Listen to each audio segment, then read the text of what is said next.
Hi guys, kumusta na kayo dyan? Alam nyo ba itong sausage na to? Alam kong meron din ganito sa Pilipinas.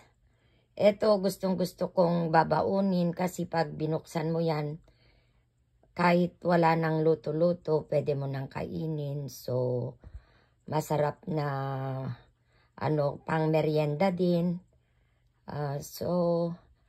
Tanong ko lang kung gusto nyo rin ba ang ganitong kainin. Hereford Vienna sausage.